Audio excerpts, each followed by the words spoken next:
Queridos irmãos, irmãs, encarnados, desencarnados, eu diria que é com muita alegria que estou aqui hoje. Faz um tempinho que eu não posso vir. E dessa vez, quando recebi o convite, digo, olha, vamos dar um jeitinho de chegar lá, né? Porque toda casa que a gente visita traz-nos a clareza do quanto é importante nós termos, espalhados por todos os lugares, casas religiosas. Porque aproximar-se do Criador requer para a maioria de nós ter pontos de referência. Ainda é assim. Senão nós nos enclausuramos em nossas moradias, não nos preocupamos exatamente em tratar dos assuntos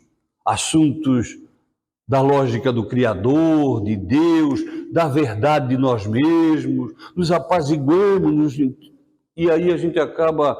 Hoje, agora à tarde, eu estava num lugar pegando só um solzinho ali, e veio alguém que tinha tratado do assunto com a minha companheira Marisa, eu digo que é a minha média de transporte, que está lá, né? E tinha pedido para ela para colocar, isso é uma referência da Casa Espírita, pediu para colocar o nome da netinha, porque a netinha vinha apresentando algumas circunstâncias e tal. Tudo bem. E hoje ela veio na nossa direção ali, e aí a primeira coisa que ela disse, nós pegamos o nome da menina, temos pedido orações, sim, no sentido prático da Casa Espírita, que é no silêncio, sem divulgação, sem isso, que é o costume nosso. Mas ela veio direto na nossa direção e disse assim, olha, quero dizer para ti, ou para vocês, não lembro mais como é que ela falou, mas que faz 2 noites que a menina está dormindo muito bem. E aí eu fiquei calado. Mas a minha proposta de começar conversando sobre isso tem outro fim. Aí ela começou a conversar e eu disse para ela, olha, essas coisas são verdade, as almas estão em volta uma das outras, as criancinhas veem criancinhas do lado espiritual, ou quem já não ouviu de família de alguém, de criança dizendo que está brincando com o amiguinho, que é do lado espiritual, isso é lógico isso aí. E criança junta faz bagunça, criança junta agita, criança junta faz os seus procedimentos.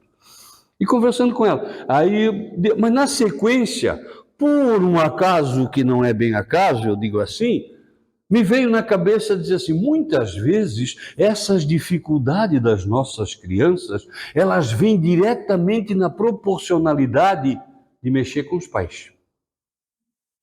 Tá aí, principalmente alguns, por isso que eu citei o fato, assim, alguns que às vezes não têm nem religião. Aí isso é verdade, lá eles não têm. Parecia que eu estava lá, né? Mas alguém que sabia veio devagarinho até aqui, que não é bem aqui, né? É aqui. Então, nós precisamos de referência ainda.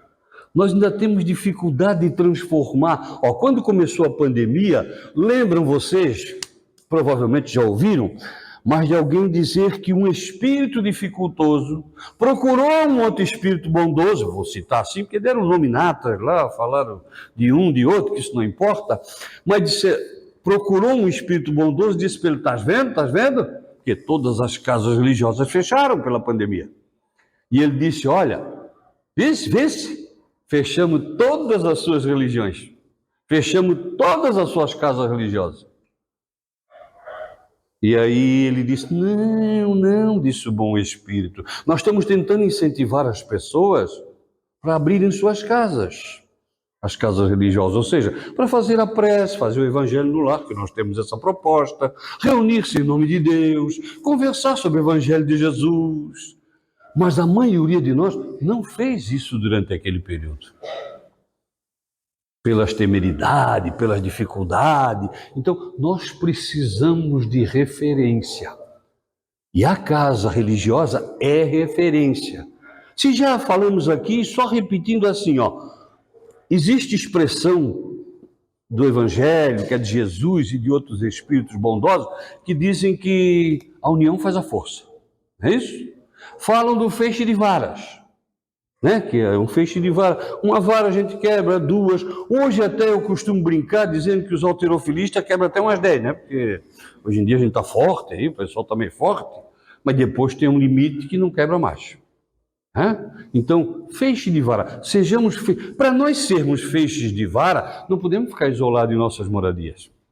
Kardec, na Revista dos Espíritos, quando ele vai falar da lógica de por que também denominar-se, embora lá tenha citado diferente, que não era mais uma religião, mas dizendo que a prerrogativa espírita tem o caráter religioso, ele diz lá, ele diz sobre a união de pensamento, a união de sentimento, reunir-se em nome de Deus. Ainda lembra Jesus dizendo, com muita clareza, onde houver 2 ou mais pessoas reunidas em meu nome, aí eu estarei.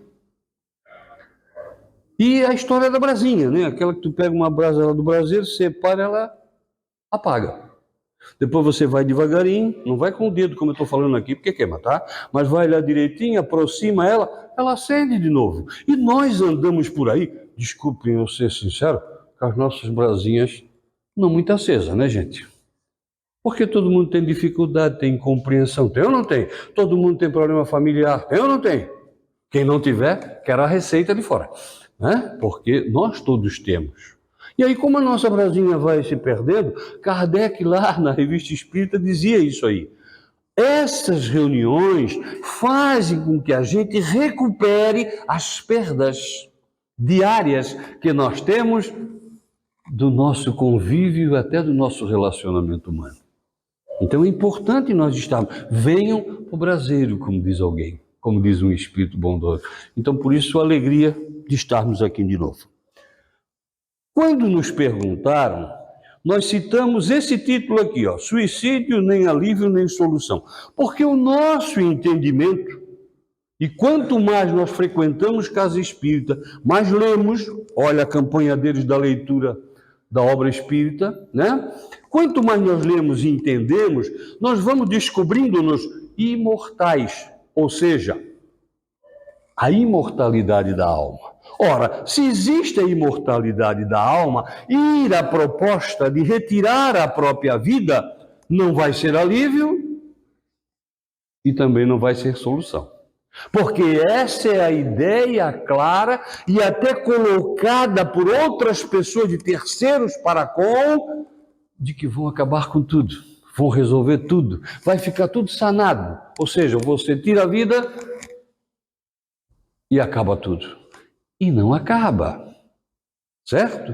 Mas a proposta nossa de entendimento e compreensão sobre isso vai muito mais além. Porque não é preocupar-se ou então ir lá pegar um livro daquele. Tem uns que eu gostaria que ninguém lesse, por favor. Certo? Alguns livros que tem por aí que falam do espírito, que massacra o espírito. Ou vocês tiveram a oportunidade de ler e ver sobre Divaldo Pereira Franco, quando ele tem o suicídio da sua irmã lá acontecido, e que a igreja da época hoje já tem outras formações, outras ideias, mas o que ela colocou lá? Que nem rezar ia rezar por ela, porque aquilo era um pecado capital. Ou seja, na crença das penas eternas, que a doutrina espírita, e o mês passado nós trabalhamos na nossa casa lá, o mês inteiro sobre o livro O Céu, é o patinho feio das obras básicas, O Céu e o Inferno, para esclarecer esse diferencial, tirar essa proposta de penas eternas, de não mais ter oportunidades. Então, essa clareza que precisa vir cada vez mais para nós. Só que não é um trabalho dos espíritas, e sim, ou dos espíritos, ou daqueles que estão... Não, é um trabalho de todos nós, famílias.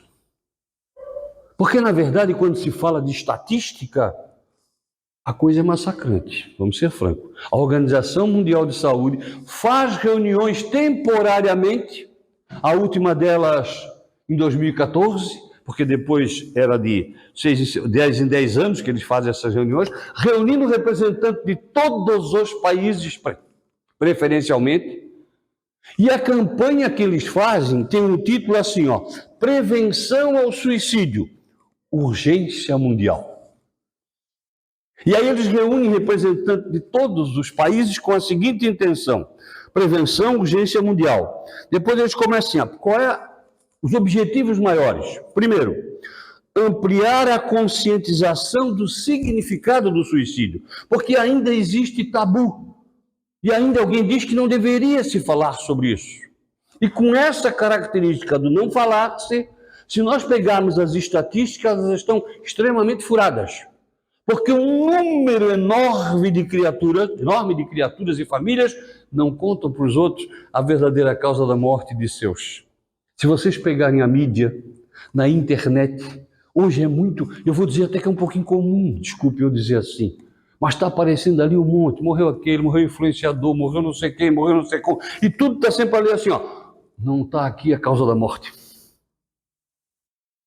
Essa semana ainda tem lá um caso de alguém que foi achado, procurado, não achado, está lá, por questões de atentar contra a vida e por aí afora. Então a estatística fica até um pouco suspensa em termos de realidade, porque ninguém quer falar.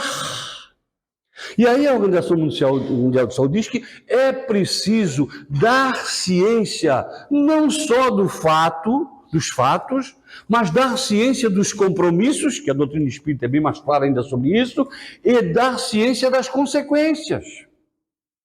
Das consequências que hoje disse que, transcende a área da saúde, que é um problema de saúde. Tremendo. Mas trata-se nada mais, nada menos do que um problema social, pelo impacto que isso cria nas famílias. Fazendo atendimento fraterno, e já inúmeras pessoas nós atendemos com essas ideias, que foram até levadas até lá, porque tinham esse princípio, estavam falando de deixar o corpo físico, matar-se, ou coisa parecida.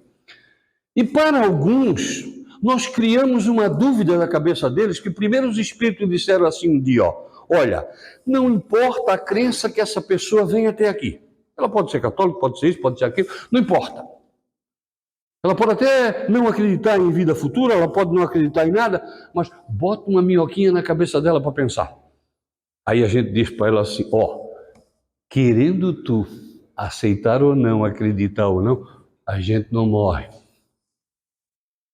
Aí aquela criatura vai para casa, dizem os servos dos espíritos, vai para casa e vai com aquela ideia, e chega lá e diz assim, e se o que aquele cara disse lá for verdade?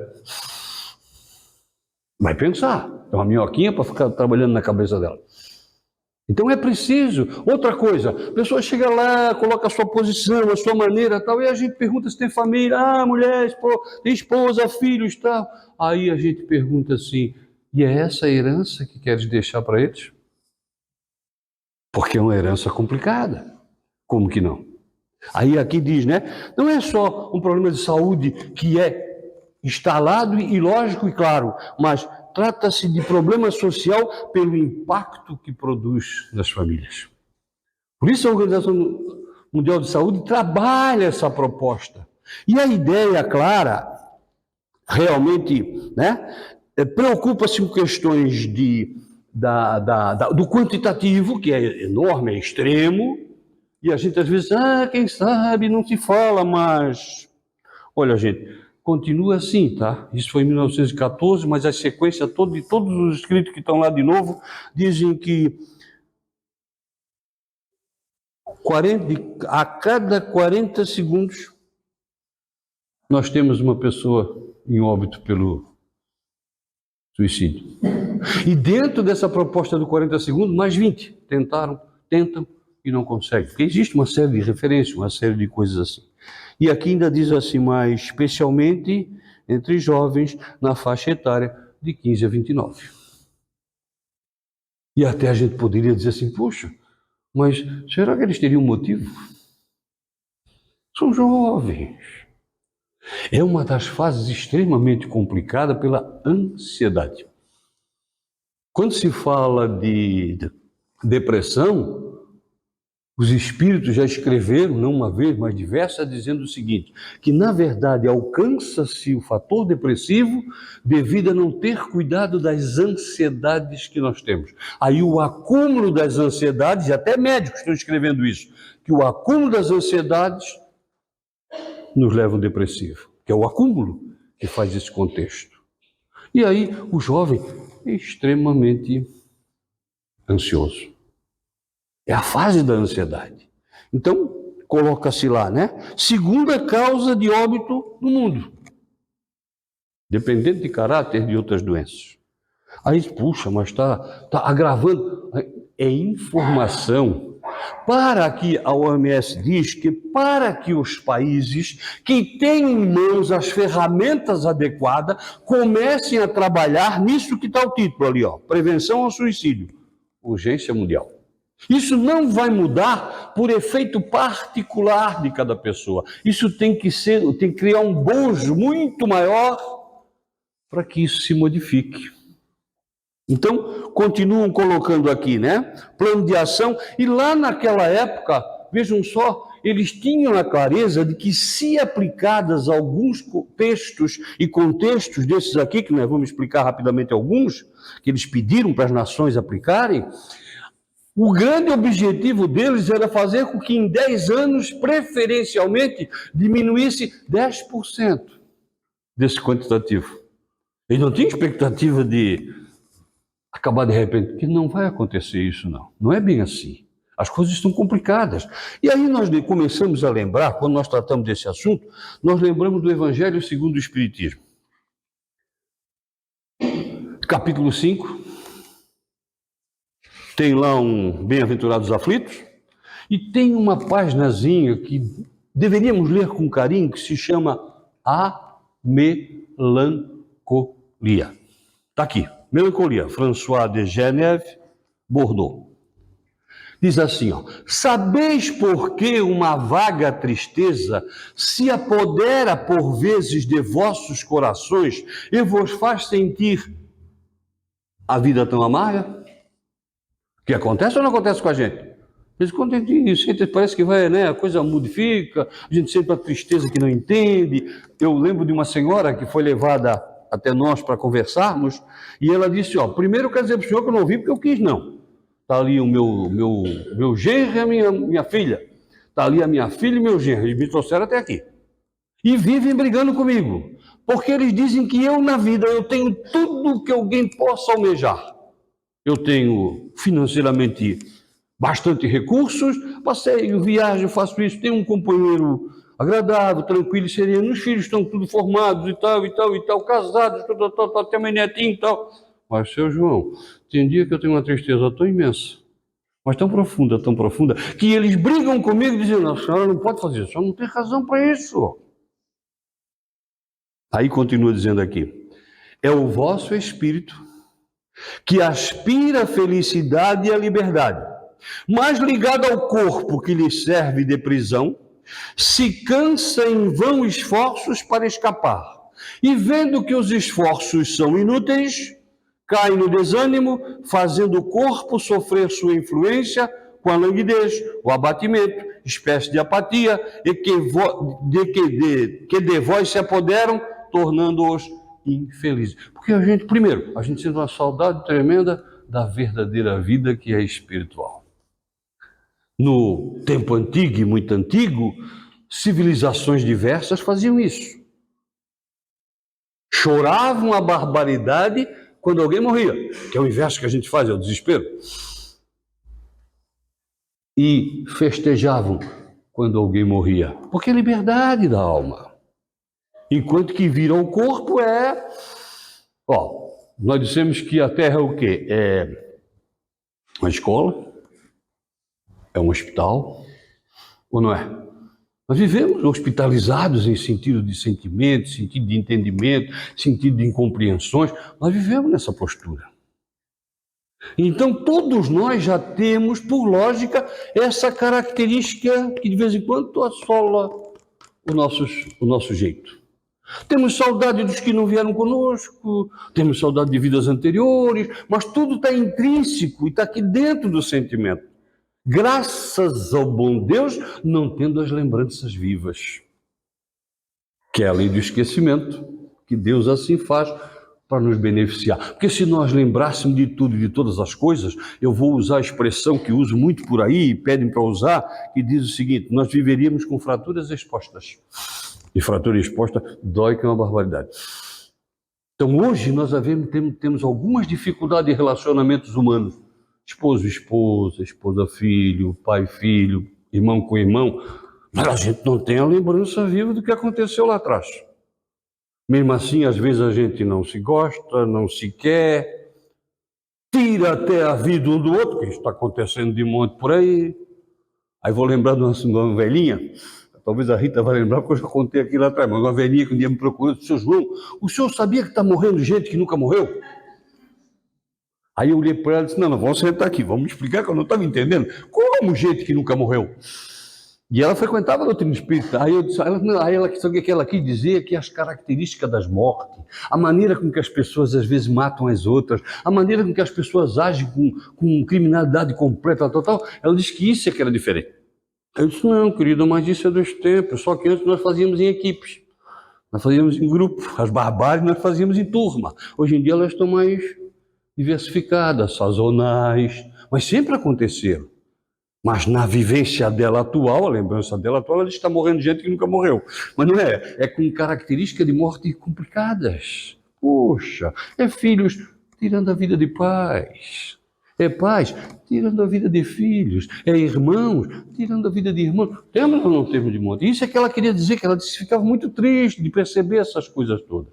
Então aqui diz assim, mas tem um outro trecho aqui que diz assim: acreditai no que vos digo e resisti com energia essas impressões que vos enfraquecem.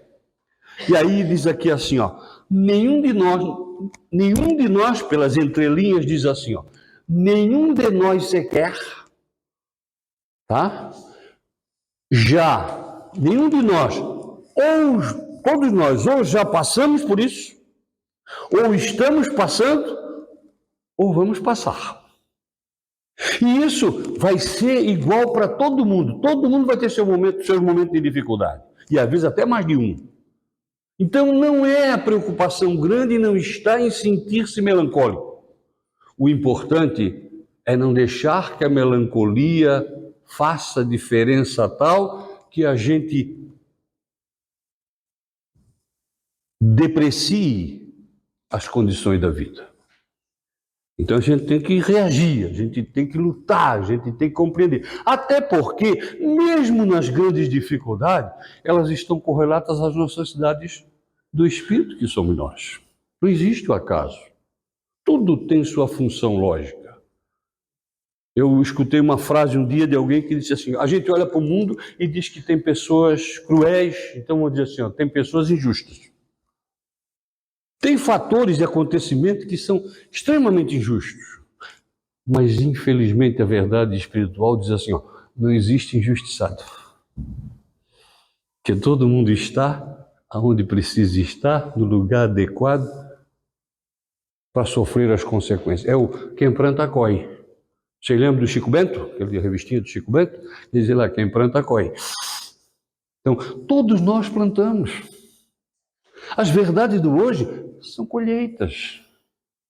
Que se nós bem analisarmos, se nós bem entendermos, se nós procurarmos a compreensão, nós vamos ultrapassá-la.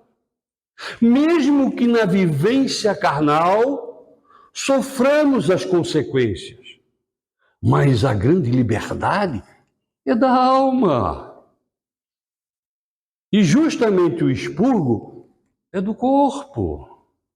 No mês passado, como se falava de céu e inferno, essas questões de penas eternas e tal, tinha lá um lugarzinho que alguém diz que tem, né, que é o purgatório, né? Criaram um tal do lugar lá, que era para quem não vai para o céu, nem quem vai para o inferno, então ficava no meio, né? Era o limbo. Aí eu pergunto, se eu olhar lá, o que significaria purgatório? Nós estamos aqui, estamos purgando um dia sim, um dia outro, é purgar. Essa é a lógica do ser.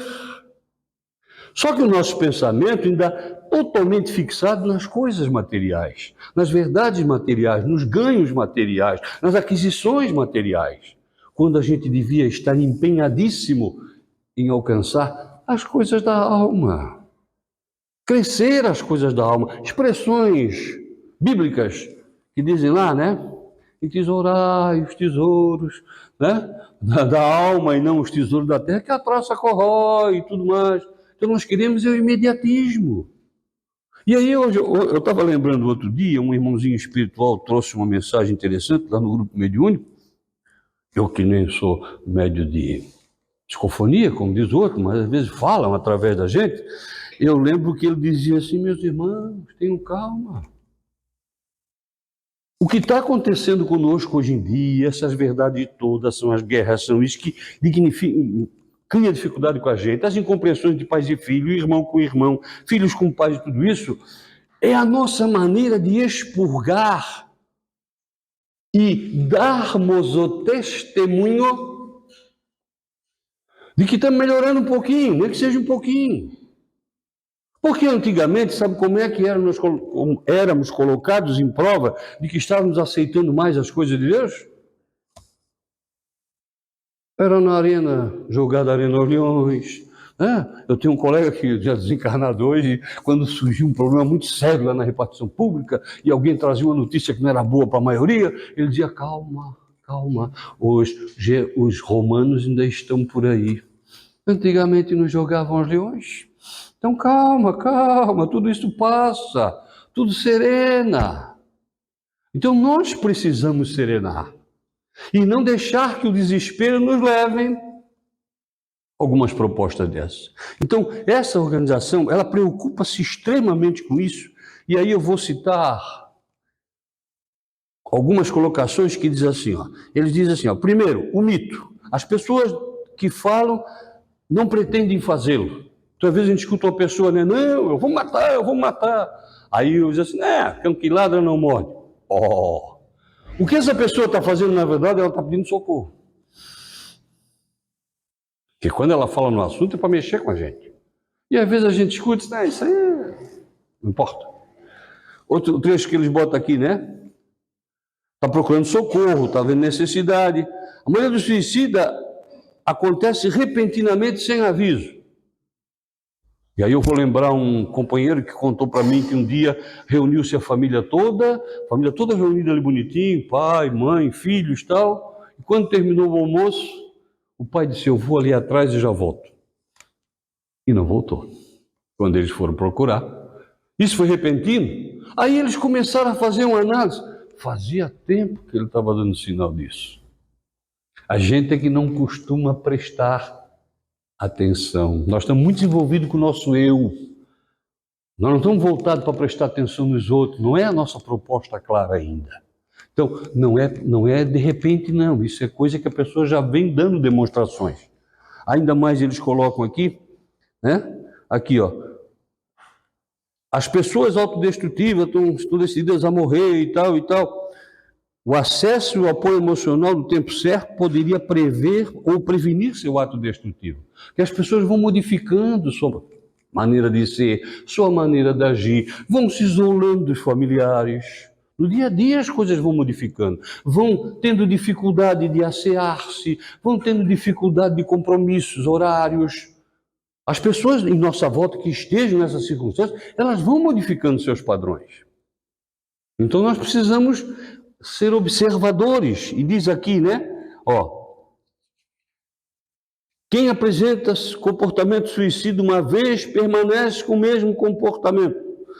Risco elevado disso apresenta muitas vezes durante curto período de tempo, e até para nós espíritas, quantas vezes já nos vieram os avisos, fomos alertados, que de fato, alguns irmãos que hoje ainda assim procedem, já procederam antes. Mas a gente não vem para a vida futura, dizendo assim, para repetir erros. E às vezes a gente vem até num meio que poderia ser mais favorecido. Continua essa Organização Mundial de Saúde trabalhando, dizendo o seguinte, né? Fatores. E aí ela vai falando do relacionamento, vai falando das questões da proteção, vai falando das questões que precisam ser colocados à disposição. Melhor lógica de saúde, porque as doenças graves levam as pessoas ao suicídio. Melhor lógica nas questões dos empregos. A gente pensa que isso tudo é só estatística ou é só para a questão política. Não, isso faz parte do relacionamento humano, das questões da fome, das questões do frio. Porque eu não sei vocês, mas a gente imaginar uma pessoa com fome extrema de não ter mesmo, é difícil chegar ali? Não. Porque sem a compreensão, sem o entendimento de que a vida continua, melhor era apagar tudo. Então eles preocupam-se que as nações criem programas para modificar esses conceitos. Inclusive preocupam-se que as nações preparem melhor as pessoas para tratar desses assuntos. Para quando percebido essas pessoas que começam a entrar numa ansiedade premente e depois começam a ir para as questões do fator depressivo, ter gente com conhecimento adequado. Porque na maioria das vezes esses casos vão ser tratados pós o acontecimento que não gerou a morte e que no final fica uma série de sequelas, ou com a programação depois de tentar cuidar da família por causa da situação e tudo mais. Mas pouco se tem de preparo para cuidar do enquanto. E eles trabalham isso aqui, eles trabalham pedindo, por favor, façam fatores de proteção, tá? Manutenção de relacionamento, né? Familiares exerçam grande influência, colocar à disposição, a fé é uma essência, uma necessidade da alma. Lembra que eu citei ainda há pouco, né? Que aí a moça citou, não, ele lá realmente ele não tem religião, não tem referência.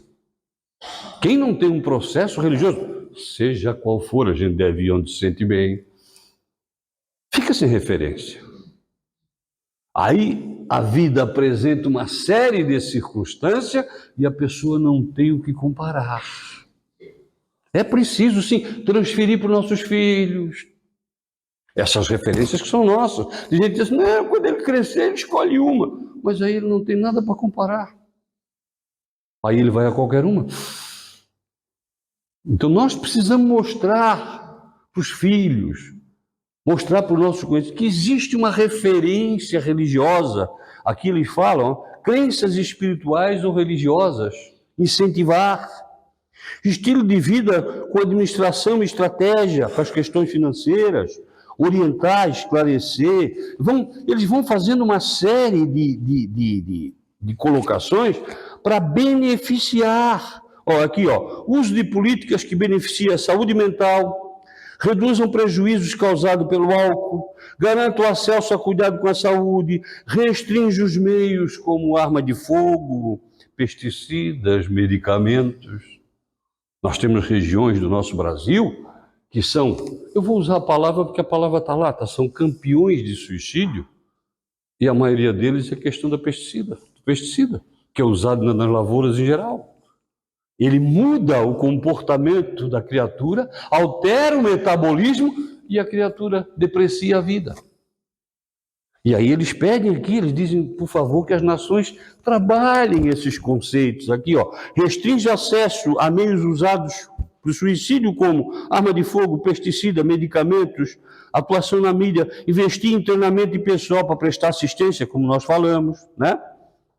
Mas tudo, veja eu diria assim, o cuidado, mas também o entendimento de verdade de dizer que aquilo era para preferencialmente diminuir em 10 anos 10% dos acontecimentos, que não aconteceu.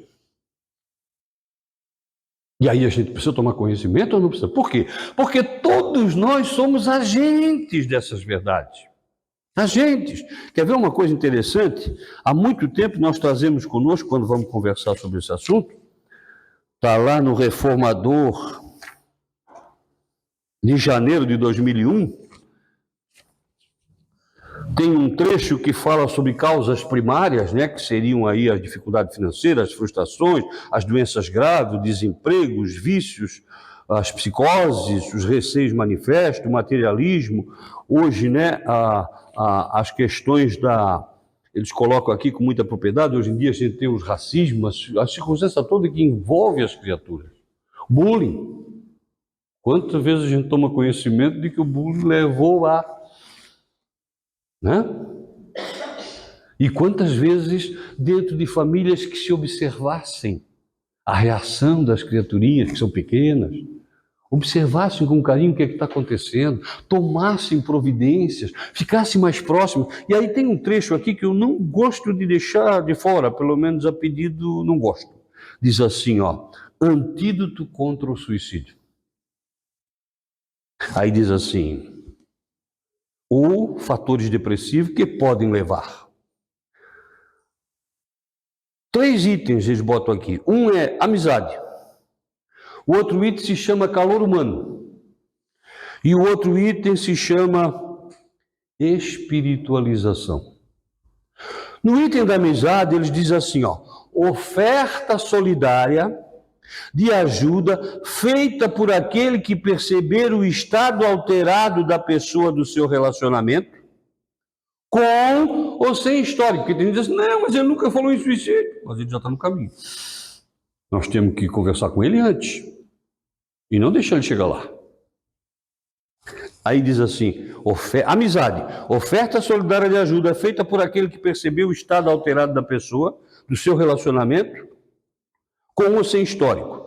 O segundo item é calor humano. Eu acho isso aqui, da maneira com que bolaram, muito boa ideia. Diz assim, ó, acompanhamento desinteressado, sincero e fraternal, durante a crise desse alguém, mostrando a ele que não está sozinho e que pode contar com seu apoio incondicional. Porque quando a Organização Mundial de Saúde atesta lá que não é só uma questão de saúde, é uma questão de social, é que ela tem a clareza, e nós devemos ter cada vez mais, de que chegando lá é porque não tiveram pelo caminho o acompanhamento que deviam. Não tiveram pelo caminho as companhias que deviam. Então é possível fazer com que isso seja, e aí está lá no título de novo, estou eu lá, né? Prevenção ao suicídio, urgência mundial. E aí diz assim, urgência mundial, isso é das autoridades. E nós não somos autoridade diante de nossas vidas? Nós não somos autoridade diante das vidas dos nossos? Nós não somos representantes de Deus na vida uns para com os outros? Nós somos. Porque nós somos irmãos. Quando a gente vê um fato na mídia, uma circunstância, que alguém foi prejudicado ou coisa assim, a gente não fica indignado. Essa indignação é intrínseca, é nossa, porque a gente está ali vendo um irmão nosso. Não tem como fugir disso. Todos nós, indistintamente, somos irmãos uns dos outros. Aí a gente vai rezar, reza pelos nossos irmãos de sangue, a maioria das vezes. E os outros irmãos nossos? São irmãos, todos somos irmãos. Então nós fazemos parte desse trabalho. Ele não vai se completar, não vai acontecer se não houver a participação de cada um de nós. Não vamos, por favor, criar psicoses, né? Ou de repente virar... Não. Mas observemos. Quantas vezes as pessoas modificam sua maneira de agir, sua maneira de sentir, sua maneira de pensar, seu jeito de estar na vida, em nossa volta. Recolhem-se. Filhos lá, intocados, nos quartos, escondidos. Né? Pais que se desagregam de uma determinada maneira um do outro, coisa parecida. O que está acontecendo naquele meio ali? Então, quando ele fala dessa proposta, né, de entendimento, a gente busca outra coisa interessante, é o efeito da prece. Os médicos cada vez mais atestam, e a ciência já traz com muita propriedade isso, de que prece pelos outros faz um efeito tremendo. Apesar de que quando eles foram fazer o estudo, eles queriam era que desse errado. Mas, como diz alguém, quebraram a cara, como diz outro, mas quebraram os princípios. E já demonstram em tem diversos personagens como neurocirurgiões e tudo mais, fazendo diversas informações e trazendo de que já está mais do que atestado que a prece faz efeito bondoso pelos outros. Então, quando nós soubermos de alguém com essa circunstância, com essa dificuldade, vamos orar. Não vamos ficar presos àquela ideia antiga de que a pessoa está pensando no pecado capital e que não vai ter mais jeito, que aquele espírito não vai mais ressurgir. Tem espírito que, entendo, alcançado essa característica, mas devido às circunstâncias do acontecimento, os antecedentes daquela proposta, eles não vão a vale de suicidas nenhum, gente. Eles são recolhidos com bondade. Querem um exemplo disso? 10 anos de idade, 11, 12 anos, grávida. Onde nós sabemos perfeitamente que o autor já foi e não quer. Aí começam a trabalhar as ideias que nós conhecemos de monte. O bom era o aborto. O bom era isso. O bom era aquilo. E as famílias, nos dias de hoje, que parece que não deveria mais acontecer, ainda colocam para rua de casa. Procurem as estatísticas e vão ver. E alguém diz, olha filha, melhor era acabar tudo. Vai ou não vai? Vai. E aí o que faz Maria, a mãe de Jesus, diante de uma situação dessa? Abraçam, levam aos hospitais de bondade, claro, nas alas separadas, porque as consequências futuras para a alma ainda virão, as necessidades virão, ninguém está discutindo isso. Mas não existe penas eternas. Todos esses nossos irmãos, no caminho ou pós, merecem as nossas preces. Aqui eu tenho um texto que fala assim, eficácia da prece em favor do suicida. E uma pequena historieta lembra o Divaldo Pereira Franco, quando o irmão lá, tendo provocado a situação ele criou uma situação dentro dele de que ele deveria orar pelos suicidas. Que ele tinha até uma referência, né? Então isso tem umas referências lá. E um dia um espírito vem e diz que todos os dias, lá naquele vale difícil, num determinado momento do dia, como se fosse uma brisa fresca, inundava a região. E depois descobriu-se que eram as preces, que eram feitas naquela direção, que não tem parâmetro, não tem distância, não tem parede, não tem nada. Então oremos, que mesmo um daqueles que assim aconteça e que alcance esse parâmetro, continua sendo irmão nosso, precisando do nosso apoio, que para a maioria deles bom seria que tivesse acontecido antes. Mas como nem sempre acontece, vamos orar depois. Então, valorizar a vida. Freud tem uma colocação, também já conhecida por alguns de certeza, que ele dizia assim, o ser humano não vive bem, porque ou ele está ruminando as circunstâncias que passaram, e nós muitas vezes fazemos isso na vida, né? A gente fica naquilo lá, naquilo que aconteceu, naquele problema, naquilo lá. Ou estamos já almejando o futuro, porque nós temos uma ansiedade tremenda. E esquecemos de viver bem e dar o valor adequado ao presente. E sabe que essa expressão presente, vocês entenderam o que é o dia a dia de nossas vidas agora. Mas eu vou agravar um pouquinho a nossa responsabilidade dizendo, e que presente, que é o presente da vida, que é o presente da oportunidade, que é o presente de poder reciclar todo o entendimento ou desentendimento de vidas passadas. Ter a oportunidade de não poder mudar tudo aquilo lá de trás, mas como dizia Chico, fazer melhor daqui para frente. Esse grande presente que Deus nos dá constantemente, nós não podemos perder. Então valorizemos a vida, mas aí nos preocupemos, valorizar a nossa, sim.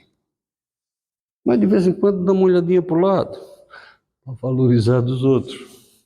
Que às vezes a gente esquece e quando olha, já foi. E muitos de nós, depois constatando os fatos, conhecemos diversos casos desses, e a história nos traz aí, os livros assim, que depois a gente fica com remorso de não ter feito aquilo que poderia ter feito. Ou não nos aproximamos quando deveríamos nos aproximar. Queridos irmãos, queridas irmãs, nosso carinho, nossa gratidão à proposta da casa, nossa gratidão a Deus, a Jesus, aos bons espíritos pela força e amparo em momentos como esse, e gratidão a vocês. Alguns que já nos conhecem, alguns de repente nos vendo agora, mas tiveram a paciência de nos ouvir na noite de hoje. Uma boa noite a todos.